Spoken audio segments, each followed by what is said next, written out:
In a world where technology connects us instantly, yet often leaves us feeling more isolated than ever, one skill rises above all others: social intelligence. This is not just about being charming or persuasive. It is about deeply understanding people, reading emotions, and building authentic relationships that last. The Art of Social Intelligence by Paul Sam takes us on a journey into the psychology of human connection, showing us how to communicate with impact, influence without manipulation, and create bonds that empower both our personal and professional lives. Chapter 1. Social intelligence begins with a simple, slightly subversive idea. Being smart about people is not an innate trait reserved for a lucky few. It is a craft that can be learned, practiced, and refined.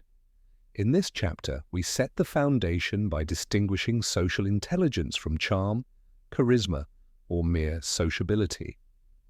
Social intelligence is the ability to read social environments accurately, to respond in ways that build trust and influence outcomes, and to repair interactions when they go wrong.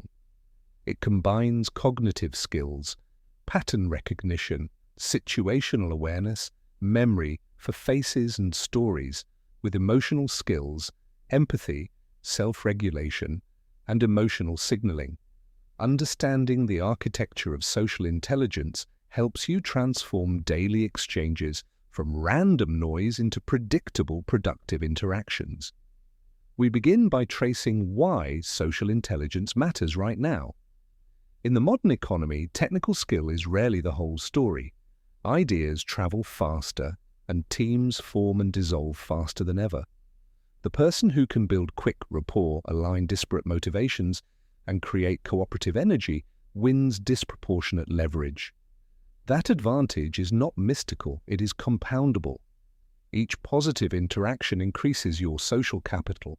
Each damaged relationship subtracts from it. The chapter reframes relationships as assets and liabilities that require stewardship. Stewardship is practical. Notice the small deposits you make each day, showing up on time, remembering a detail, answering with curiosity, and the small withdrawals that erode trust, broken promises, distracted listening, reactive tone. Next, we outline the basic components of social intelligence in clear terms, so you know what to practice.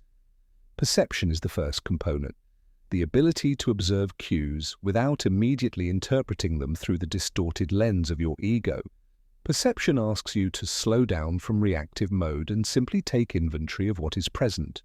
Facial micro-movements, posture shifts, vocal tone, conversational pacing, and contextual signals such as environment and historical relationship patterns.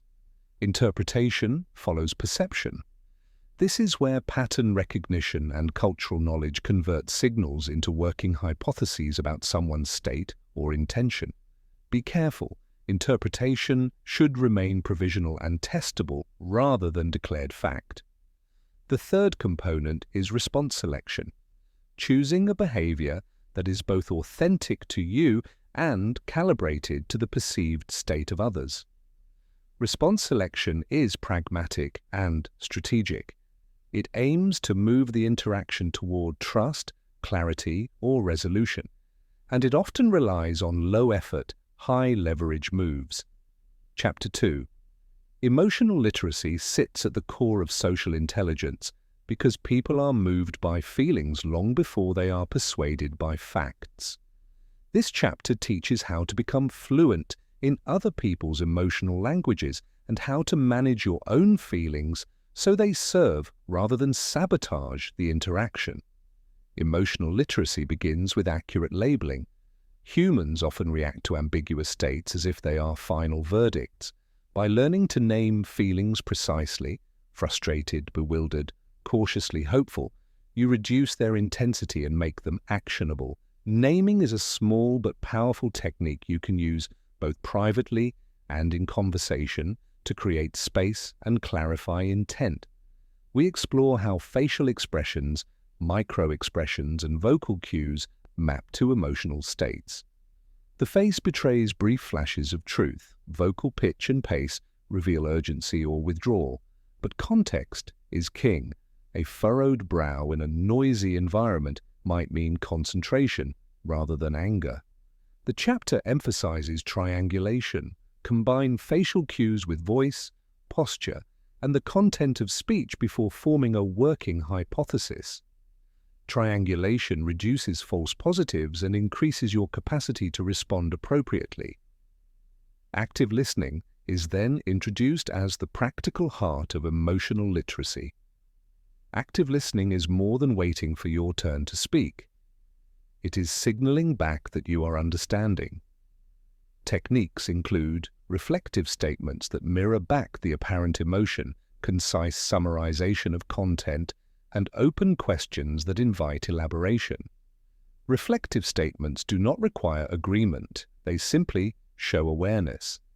It sounds like that made you feel dismissed. Such statements often de-escalate tension because being heard is intrinsically soothing. We also cover the often neglected skill of emotional calibration. This is your ability to modulate your own emotional display to meet the needs of the situation. In leadership contexts, a calm demeanor in the face of stress stabilizes teams. In intimate contexts, vulnerability and warmth deepen bonds. Chapter 3. Conversation is where social intelligence demonstrates its power because it is the operational layer where intentions meet interpretation. This chapter turns attention to the craft of conversation, from openings to deepening exchanges and graceful exits.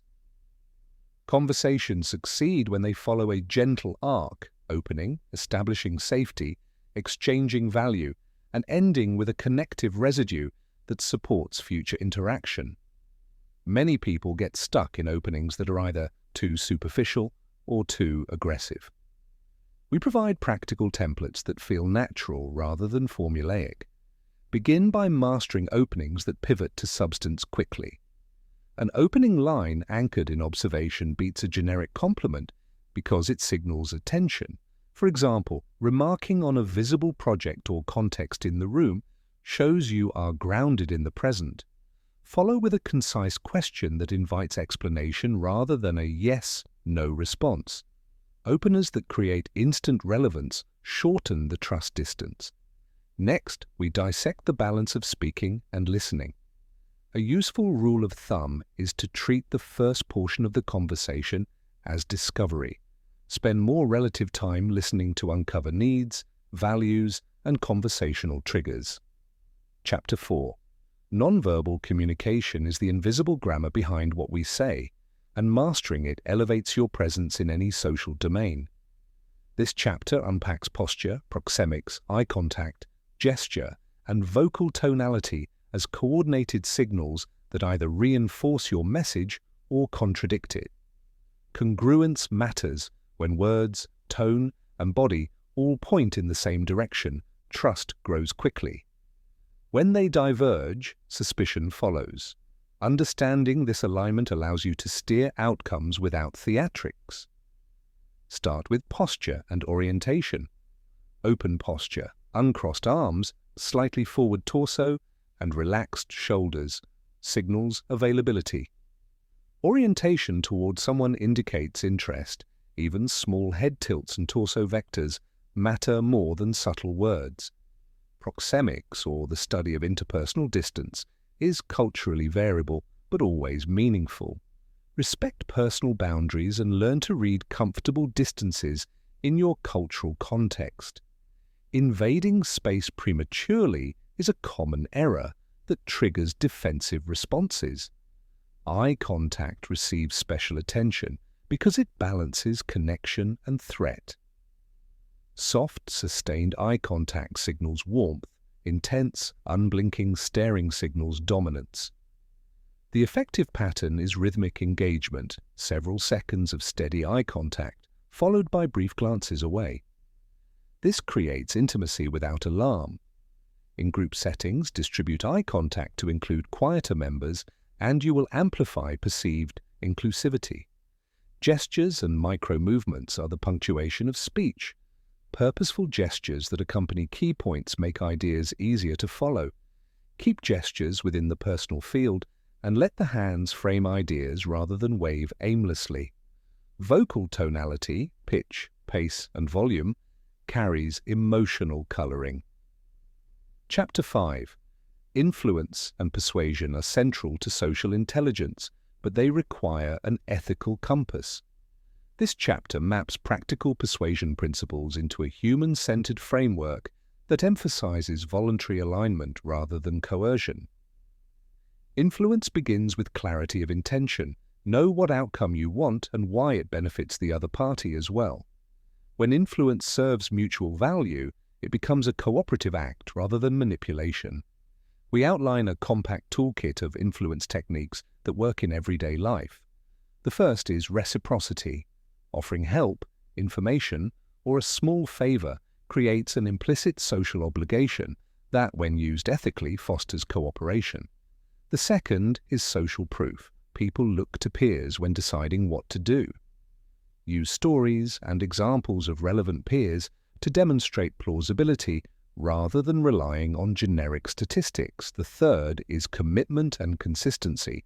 When people take a small public stance, they feel inclined to act consistently with it. Invite small initial commitments that can be scaled into larger cooperation. Framing and question sequencing are subtle but powerful levers.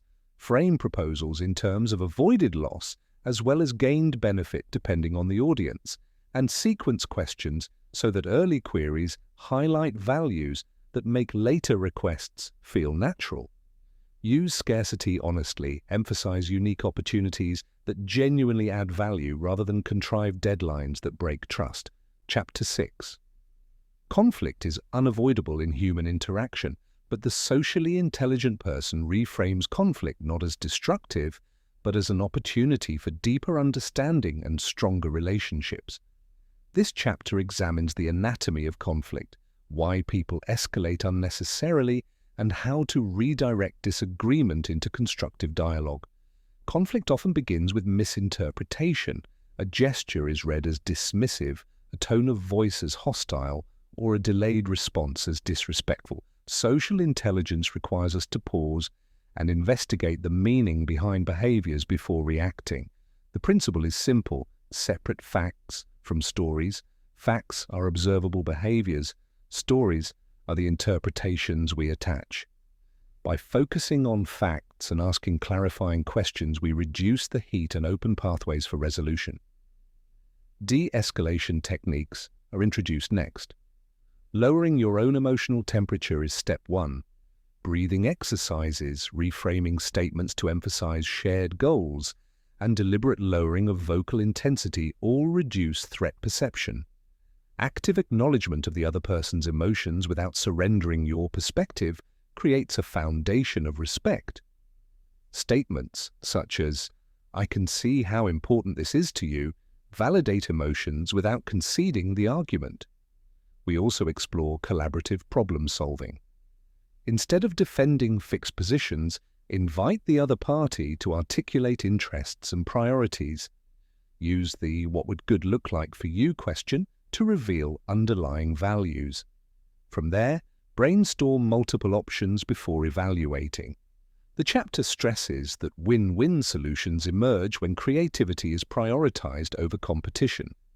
Ending conflicts gracefully is equally important. Summarize agreements clearly and outline small next steps to avoid ambiguity. Practicing these steps regularly turns conflict into an arena of growth rather than destruction. Chapter 7. Trust is the currency of social intelligence. Without trust, every interaction is fragile. With trust, everything becomes easier. This chapter examines how trust is built, maintained, and repaired when broken. Trust is a perception built on 3 pillars: competence, reliability, and benevolence. Competence means you can actually do what you say. Reliability means you follow through consistently. Benevolence means you genuinely care about the other person's well-being. When all 3 are present, trust flourishes.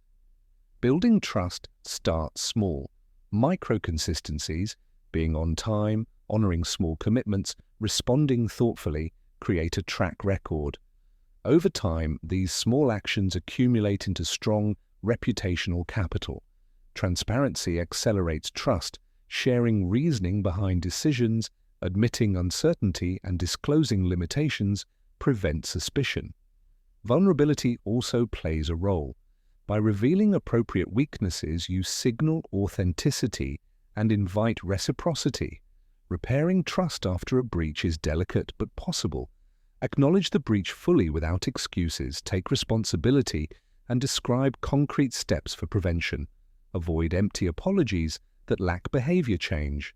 Trust repair is slower than trust building, but consistent new behavior over time rebuilds credibility. Practical exercises include conducting a personal trust audit. List the relationships most important to you and rate your competence, reliability, and benevolence from their perspective. Identify small behaviors that would raise each pillar and commit to practicing them daily. Chapter 8. Leadership is one of the highest applications of social intelligence because it requires aligning diverse individuals toward a common purpose. This chapter distinguishes between authority and leadership. Authority is positional power. Leadership is the ability to inspire voluntary commitment. Socially intelligent leaders create environments where people feel seen, valued, and challenged. The first practice of leadership is vision communication. A vision must be both emotionally resonant and practically credible. Leaders use stories, metaphors, and vivid language to make visions memorable. They connect the vision to individual motivations so that each person feels their contribution matters. The second practice is empowerment. Empowerment means giving autonomy, resources, and trust while maintaining accountability. Micromanagement destroys trust. Clear expectations paired with freedom build it. Leaders with social intelligence practice active listening with their teams, inviting dissenting voices and rewarding constructive critique. The third practice is modeling. People watch leaders for cues. If a leader demonstrates resilience, fairness, and humility, those behaviors cascade through the group. Leaders who say one thing and do another lose credibility rapidly. The chapter concludes with rituals for cultivating socially intelligent leadership. Regular check-ins that focus on both performance and well-being, storytelling sessions that reinforce values, and feedback loops that ensure communication flows both ways. Chapter 9. Cultural intelligence is an extension of social intelligence across boundaries of nationality, ethnicity, and tradition. In a globalized world, success depends on the ability to navigate differences gracefully. This chapter explains that cultural intelligence involves awareness, knowledge, and adaptability. Awareness means recognizing that your own cultural lens shapes perception.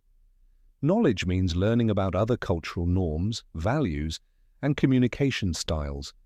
Adaptability means adjusting your behavior respectfully without losing authenticity.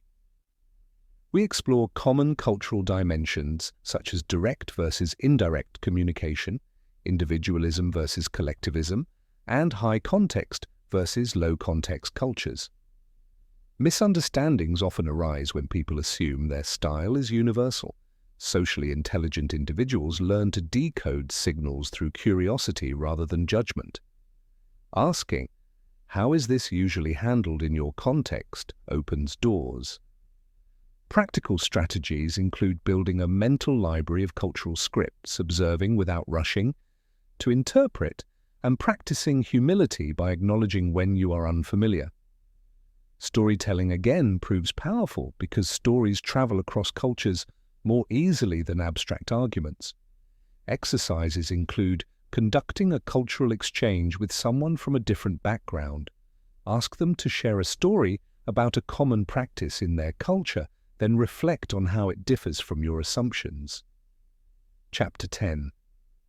Networking is often misunderstood as shallow self-promotion. In reality, networking through social intelligence is about cultivating mutually valuable relationships that endure. This chapter reframes networking as community building. Instead of chasing contacts for personal gain, the socially intelligent person creates webs of reciprocity. Effective networking begins with curiosity. Approach others to learn their stories, interests, and goals rather than to pitch yourself. Generosity builds momentum. Share resources, make introductions, and celebrate others' successes. Over time, generosity positions you as a trusted node in the network. The chapter details strategies for different contexts, professional conferences, online communities, and informal gatherings. In each, the principles remain the same: observe, listen, contribute, and follow up. Follow-up is critical. A brief message referencing your conversation or sending a relevant article cements memory and shows reliability. We also examine the role of weak ties, acquaintances who may not be close but often provide new opportunities. Chapter 11. Empathy is often celebrated but rarely dissected in detail. This chapter dives into the mechanics of empathy and how to strengthen it intentionally. Empathy has 3 layers: cognitive empathy, understanding another's perspective; emotional empathy, feeling with them; and compassionate empathy, taking supportive action. Social intelligence requires all 3, balanced appropriately. Cognitive empathy is trained through perspective-taking exercises. Ask yourself, what story would make their behavior make sense? Emotional empathy emerges from emotional literacy practices such as mirroring expressions and attuning to tone. Compassionate empathy involves deciding what supportive action is possible and appropriate. Without action, empathy can remain passive. Barriers to empathy include egocentric bias, fatigue, and prejudice. We explore techniques to reduce these barriers, including mindfulness, deliberate exposure to diverse perspectives, and self-care routines that replenish emotional energy. Practical empathy in daily life means listening longer than feels comfortable, validating others' experiences, and offering small gestures of support. Chapter 12. Influence through storytelling is one of the most powerful applications of social intelligence. Stories bypass resistance, create emotional resonance, and embed ideas in memory. This chapter teaches how to craft and deliver stories that persuade and connect. A compelling story has 4 elements: context, conflict, resolution, and meaning. Context grounds the listener. Conflict creates tension, resolution provides closure, and meaning ties the story to the listener's values. Socially intelligent storytellers adapt each element to the audience. We analyze different types of stories: personal anecdotes that reveal vulnerability, client or colleague stories that illustrate principles, and visionary stories that project a desired future. Each has its place depending on the goal of the interaction. Delivery matters as much as content. Use pacing, pauses, and vocal variation to create drama. Nonverbal alignment, gestures, and eye contact strengthens impact. We also caution against inauthentic storytelling. Borrowed or exaggerated stories backfire when exposed. Authentic stories, even if small, carry more credibility. Chapter 13. Digital social intelligence is the new frontier of human connection. The rules of presence change when interactions are mediated by screens. Cues are fewer, delays create ambiguity, and small signals, timing of a reply, choice of emoji, caption tone, carry outsized meaning. This chapter explains how to transfer your offline social competence into online contexts without becoming mechanical or performative. Start by treating digital channels as distinct conversational environments with their own norms. Email calls for clarity and brevity. Messaging apps reward warmth and immediacy. Social media requires a mix of narrative and visual proof that aligns with the platform's culture. A clear digital etiquette reduces accidental offense, respond within reasonable windows, use explicit signaling when you need time, and avoid tone that could be misread in absence of nonverbal cues. Next, we focus on reputation management. Your online posts are searchable and persistent. Curate them with the same care you use for introductions in real life. Contribute value consistently. Short, helpful comments, insightful shares, and occasional longer posts that reflect synthesis rather than reaction. Use digital rituals, a weekly inbox sweep, a template for thoughtful replies, and a short context paragraph at the top of longer threads to set tone and purpose. These rituals scale your reliability and signal competence. The chapter also addresses boundary setting. Digital availability can erode focus and create social pressure.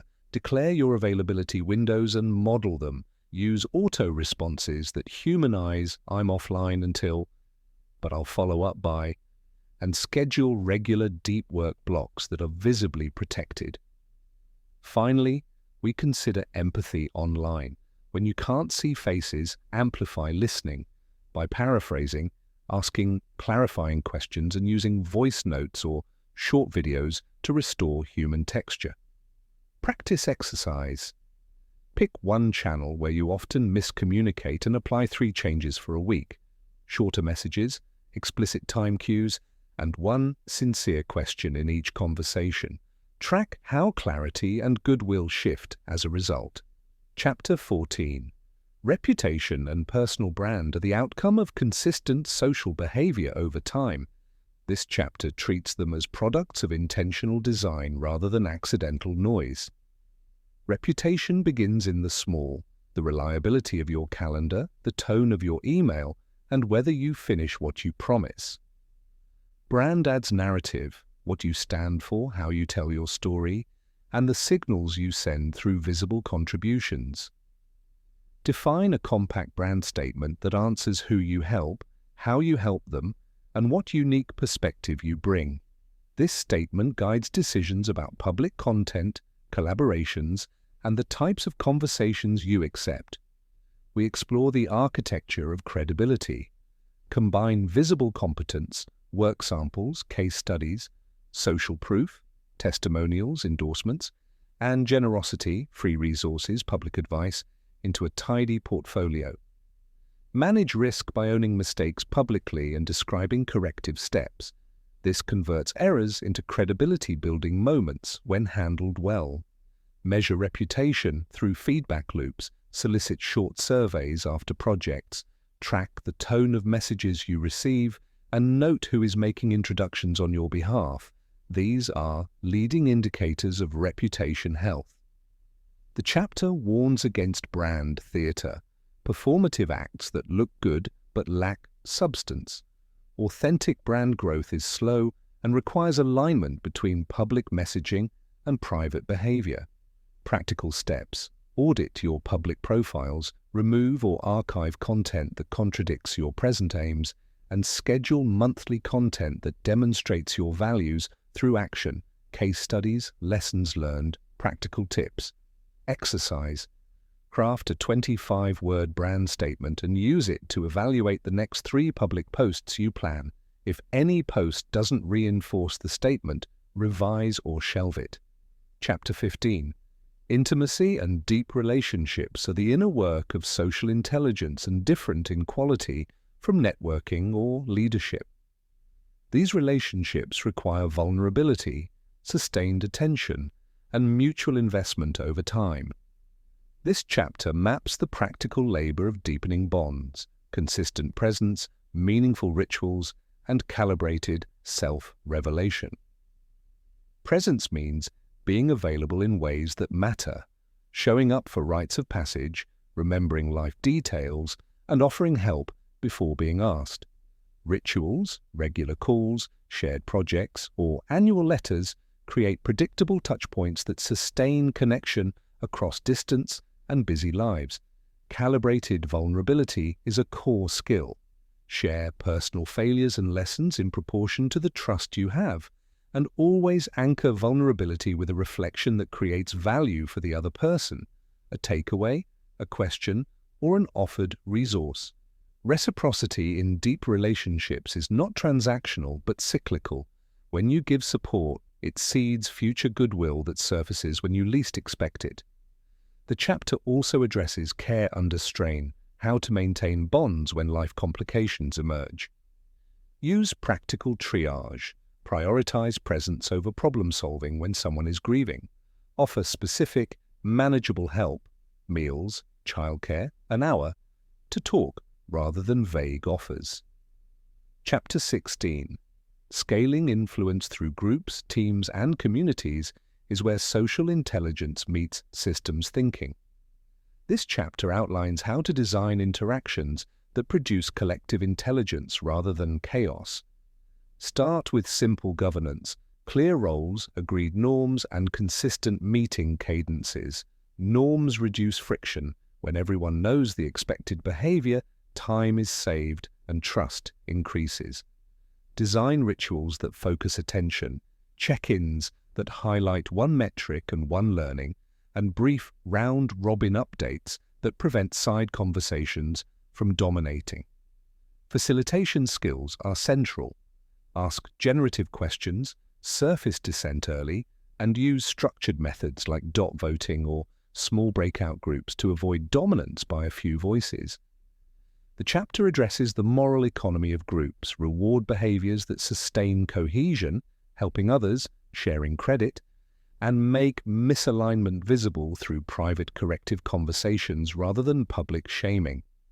Build feedback systems, short after-action reviews, anonymous pulse surveys, and an open suggestion mechanism that actually gets triaged. These systems let the group learn and adapt. Influence at scale also requires narrative architecture. Tell a recurrent, evolving story about the group's purpose that links daily tasks to larger meaning. When people see their role in a bigger arc, motivation rises. Practical experiments include piloting a new meeting format for 4 weeks and tracking engagement metrics, or running a micro-mentorship program that pairs experienced and novice members to accelerate capability spread. Over time, these design choices make groups not just efficient, but generative. Chapter 17. Boundaries, consent, and ethical judgment are the safety rails of social intelligence. This chapter insists that social skill without moral clarity becomes manipulation. Therefore, embed consent and respect into every practice. Boundaries are practical. Know what you will and will not do, communicate limits clearly, and enforce them consistently. Consent is ongoing. Check in rather than assume, and calibrate requests to the other person's capacity. Ethical judgment involves weighing short-term benefits against long-term relational costs. Ask whether a win now is worth the erosion of trust later.